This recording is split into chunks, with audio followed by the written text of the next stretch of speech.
சொன்னா தமிழ்னா கெத்து, தமிழ்னா பவர். அரசியல் சம்பந்தமான விவாதமா மாறணுங்கிற அவசியமே இல்லை. இது தமிழ் தாய் வாழ்த்து எப்படி விட்டுரும்? விடாது, விடவும் மாட்டோம். தமிழ் தமிழ்னு சொன்னா ஒட்டுமொத்தமாக நம்ம எல்லாருமே அரசினர் தனி தீர்மானம். மாண்புமிகு முதலமைச்சர் அவர்கள்.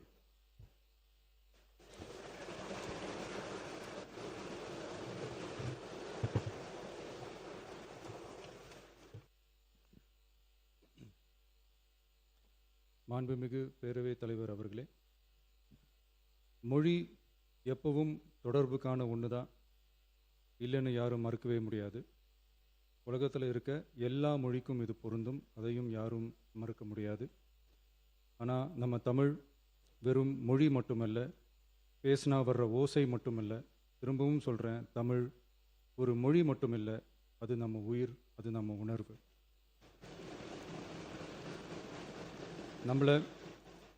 நம்மளை பெற்ற தாயை அம்மானு சொல்கிறப்பெல்லாம் பாசமும் சொந்தமும் நம்மளை அறியாமலே உயிரா, உறவா, உணர்வா, தானா உள்ளுக்குள்ளே தோணும்ல. அதே மாதிரி ஏன் இன்னும் ஒரு படி மேலே போயே சொல்லலாம், தமிழ்னு சொன்னாலே எப்படி இருக்கும், என்ன ஆகும்னு சொல்லவா வேணும். தாய் எப்படி ஒரு மிகப்பெரிய புனிதமோ அப்படிதாங்க தாய்மொழியும். அதுலேயும் நம்ம தாய்மொழி தமிழ்மொழி இப்படி சொல்கிறதே போதும், எல்லாருக்கும் நம்ம தாய்மொழி உணர்வை பற்றி புரியும்னு நினைக்கிறோம்.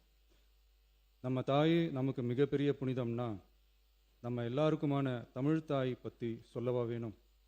தாயை போற்றுகிற, வாழ்த்துகிற தமிழ்நாட்டு மண் தமிழ்தாய் வாழ்த்து எப்படி விட்டுரும்? விடாது, விடவும் மாட்டோம்.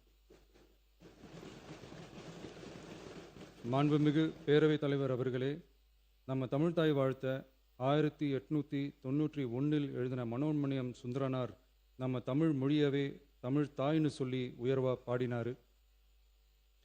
இந்திய துணை கண்டத்தை, இந்திய ஒன்றியத்தை அழகிய முகமாக சொன்ன மனோன்மணியம் சுந்தரனார் அந்த முகத்தோட நெத்தியில் வைக்கிற பொட்டு தான், திலகம் தான் தமிழ் நாடுன்னு சொன்னார். இந்தியாவோட நெற்றியில் இருக்கிற பொட்டு மாதிரி ஒரு வெற்றி பொட்டு தான் நம்ம தமிழ்நாடு. அந்த பொட்டோட நறுமணம் உலகம் பூரா பரவுற மாதிரி தமிழோட புகழும் உலகம் பூரா பரவணும்னு சொன்னார். உண்மைதானே அது? இன்னைக்கு தமிழ் பேசுகிற மக்கள் இல்லாத நாடுகளே ரொம்ப குறைவு தானே. தமிழும் தமிழனும் இல்லாத நாடு எது? திரும்பவும் சொல்லலாம், தமிழ் ஒரு மொழி மட்டுமல்ல, அது ஒரு பண்பாடு, அது ஒரு நாகரிகம், அது ஒரு சிந்தனை, அது ஒரு அன்பு. தமிழ்னா விருந்தோம்பல், சுருக்கமாக சொன்னால் தமிழ்னா கெத்து, தமிழ்னா பவர். அந்த தமிழோட புகழ சொல்கிற தமிழ்தாய் வாழ்த்தில் அனைத்து உலகமும் இன்பமுறன்னு சொல்லி உலகத்தையே நம்ம தமிழ் உயர்த்தி பிடிக்குதே தவிர எந்த மொழியையும், எந்த மதத்தையும், எந்த இனத்தையும், ஏன் எந்த ஒரு தனி மனுஷனை கூட தாழ்த்தி பேசலை, யாரையும் கொஞ்சம் கூட காயப்படுத்தலை. மாண்புமிகு பேரவைத் தலைவர் அவர்களே, நம்ம ஒவ்வொருத்தருக்கும் தனித்தனியாக ஒரு பேர் இருக்கும்.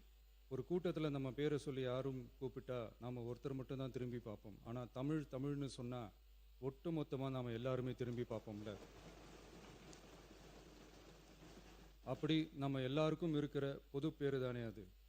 நமக்கு தமிழ்னு அடையாளத்தை கொடுத்ததே தமிழ் தானே. ஒரு பேரே, ஒரு சொல்லே, ஒரு மிகப்பெரிய வரலாறுனா அது நம்ம தமிழ் தான். அந்த தமிழை உயர்த்தி பிடிக்கிற தமிழை பின்னாடி தள்ளினா தமிழ்நாடு எப்படி பொறுத்திருக்கும்? ஒரு கட்சிக்கு பிரச்சனைனா சம்பந்தப்பட்ட அந்த கட்சி மட்டும்தான் போராடும். ஆனால் தமிழ்னு சொன்னால் ஒட்டுமொத்த தமிழ்நாடும் ஒன்றா வந்து நிற்கும். அதனால தான் சொல்கிறோம், தமிழ்னா உயிர், தமிழ்னா உணர்வு.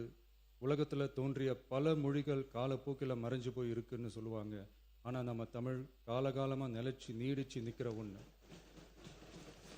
தமிழில் என்ன இல்லைங்க? இலக்கணம், இலக்கியம்னு பல ஆயிரம் வருஷமாக இருக்கிறது நம்ம தாய்மொழிக்குத்தானே. தொல்காப்பியம், சங்க இலக்கியம், ஏன் உலகம் முழுக்க தெரிஞ்ச திருக்குறள் ஒன்று போதாதா தமிழோட பெருமையை சொல்கிறதுக்கு? இவ்வளவு பெருமை கொண்ட தமிழ் மொழியோட ஒரு அடையாளம் தான் நம்ம தமிழ்தாய் வாழ்த்து. ஒட்டுமொத்த இந்தியாவோட பன்முகத்தன்மையை உயர்த்தி பேசுகிற தமிழ்தாய் வாழ்த்து நம்ம ஊரில், நம்ம தமிழ்நாட்டில் முதல் இடத்துல தான் இருக்கணும். நம்ம இந்திய அரசியல் சாசனமே ஒவ்வொரு மாநிலத்தோட மொழிக்கும், பண்பாட்டுக்கும், பாரம்பரியத்துக்கும் பாதுகாப்பு உரிமையை கொடுத்துருக்கு தானே. அந்த உரிமையின் அடிப்படையில் தமிழ்தாய் வாழ்த்துக்கு முதலிடம் கொடுத்து தானே ஆகணும். அதானே மாநில உரிமை. அப்படிப்பட்ட தமிழ்த்தாய் வாழ்த்து தான் 1970 நவம்பர் 23 முதல் அரசு விழாக்களில் முதல்ல பாடணும்னு சொல்லி ஒரு அரசாணையை போட்டு அந்த செயல்பாட்டுக்கு வந்துச்சு. அதுக்கப்புறம் 2021 டிசம்பர் 17 முதல் மாநில பாடலா அங்கீகாரம் வழங்கப்பட்டுச்சு. அனைத்து கல்வி நிறுவனங்கள், பல்கலைக்கழகங்கள், அரசு அலுவலகங்கள், பொதுத்துறை நிறுவனங்கள் உள்ளிட்ட பொது அமைப்புகளோட நிகழ்ச்சிகளில் தமிழ்த்தாய் வாழ்த்து கட்டாயம் பாடப்படணும்னு அரசாணையும் இருக்கு. 2026 ஜனவரி மாதம் 28 ஒன்றிய அரசோட கடிதத்தில் அரசு விழாக்களில் பின்பற்ற வேண்டிய சில நடைமுறைகள் வெளியிடப்பட்டது. அந்த ஆணையில் மாநில பாடல் பற்றி எந்த வழிமுறையும் இல்லாமல் இருந்துச்சு.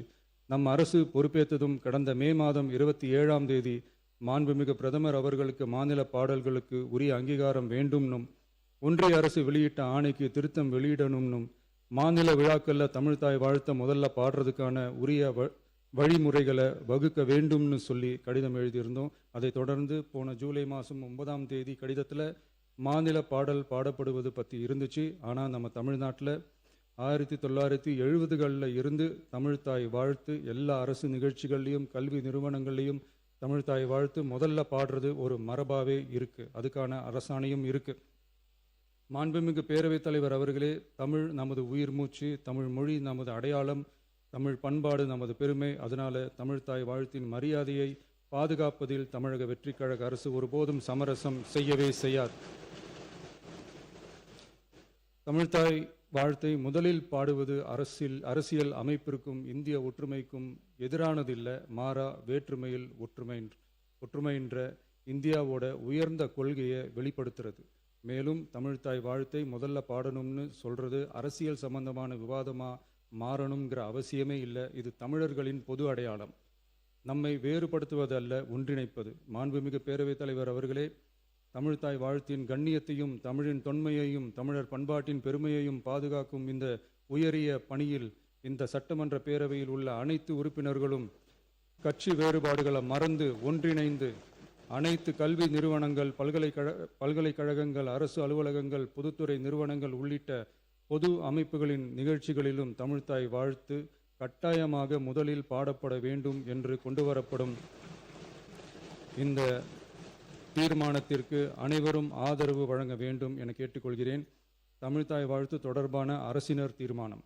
தமிழ் உலகின் தொன்மை வாய்ந்த செம்மொழியாகவும் தமிழர் நாகரிகம் உலகின் மிக பழமையான பண்பாட்டு மரபுகளில் ஒன்றாகவும் திகழ்வதை பேரவை பெருமையுடன் பதிவு செய்கிறது.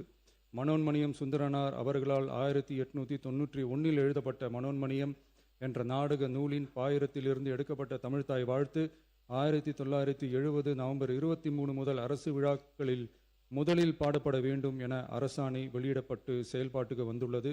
2021 டிசம்பர் 17 முதல் மாநில பாடலாக அதிகாரப்பூர்வ அங்கீகாரம் வழங்கப்பட்டு தமிழ்நாட்டில் அமைந்திருக்கும் அனைத்து கல்வி நிறுவனங்கள், பல்கலைக்கழகங்கள், அரசு அலுவலகங்கள், பொதுத்துறை நிறுவனங்கள் உள்ளிட்ட பொது அமைப்புகளின் நிகழ்ச்சிகளிலும் நிகழ்வு தொடங்குவதற்கு முன் தமிழ்த்தாய் வாழ்த்து கட்டாயம் பாடப்படும் என்று ஆணையிடப்பட்டுள்ளது. இந்நிலையில் ஒன்றிய அரசின் உள்துறை அமைச்சகத்தால் 2026 ஜூலை மாதம் 9 கடிதத்தில் மாநில பாடல் பாடப்படுவது குறித்து தெரிவிக்கப்பட்டுள்ளது. தமிழ்நாட்டில் 1970களில் இருந்து அனைத்து அரசு நிகழ்ச்சிகளிலும் கல்வி நிறுவனங்களிலும் தமிழ்த்தாய் வாழ்த்து பாடல் முதலில் பாடப்படுவது மரபுத்தன்மையாகவும் அரசாணைகளின் வாயிலாகவும் பின்பற்றப்பட்டு வருகிறது.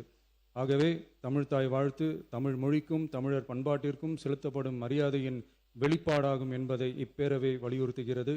இந்திய அரசியலமைப்பு வழங்கியுள்ள மொழி மற்றும் பண்பாட்டு உரிமைகளின் அடிப்படையில் தமிழ்நாட்டின் பண்பாட்டு அடையாளத்தை நிலைநிறுத்தும் வகையில் தமிழ்நாட்டில் அமைந்திருக்கும் அனைத்து கல்வி நிறுவனங்கள், பல்கலைக்கழகங்கள், அரசு அலுவலகங்கள், பொதுத்துறை நிறுவனங்கள் உள்ளிட்ட பொது அமைப்புகளின் நிகழ்ச்சிகளிலும் நிகழ்வு தொடங்குவதற்கு முன் தமிழ்த்தாய் வாழ்த்து கட்டாயம் முதலில் பாடப்பட வேண்டும் என தமிழ்நாடு சட்டமன்ற பேரவை ஏகமனதாக தீர்மானிக்கிறது என்ற தீர்மானத்தை நான் முன்மொழிகிறேன். அனைத்து கட்சிகளை சார்ந்த உறுப்பினர்களும் இந்த தீர்மானத்தை ஒருமனதாக நிறைவேற்றி தர வேண்டுகிறேன். நன்றி, வணக்கம்.